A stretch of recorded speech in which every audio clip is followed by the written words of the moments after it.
Argentinian കോച്ചിൻ്റെ കീഴിലുള്ള പരിശീലനമാണ്. എങ്ങനെ തോന്നുന്നു?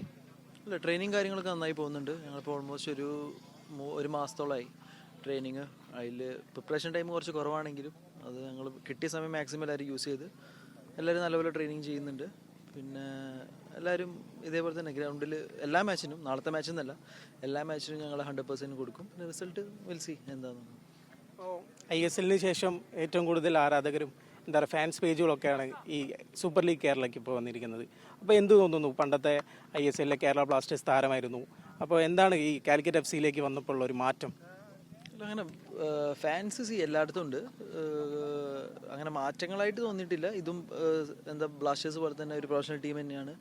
ഈ ടീമിനും ബ്ലാസ്റ്റേഴ്സ് പോലെ തന്നെ അത്രയ്ക്കില്ലെങ്കിൽ കൂടെ തന്നെ ഭയങ്കര പിന്തുണ ഉണ്ട്. വലിയൊരു ഫാൻ ഗ്രൂപ്പ് തന്നെ ഉണ്ട്. അപ്പം ആരാധകർ അങ്ങനെ ഒരു മിസ്സിങ് സംഭവങ്ങളൊന്നുമില്ല.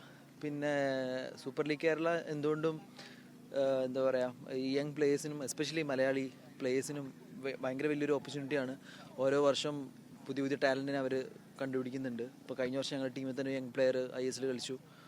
പിന്നെ അത് ഈ വർഷം എനിക്ക് തോന്നുന്നു കൂടുതൽ പ്ലേയേഴ്സിന് മുന്നോട്ടും ഈവൻ നാഷണൽ ടീമിലേക്ക് വരെ ഓപ്പർച്യൂണിറ്റികളാണ്. അപ്പം സൂപ്പർ ലീഗ് കേരള നടക്കുന്ന തന്നെ ഈവൻ എല്ലാ പ്ലേയേഴ്സിനും എസ്പെഷ്യലി മലയാളി യങ് പ്ലേയേഴ്സിന് ഭയങ്കര വലിയൊരു ഓപ്പർച്യൂണിറ്റിയാണ്.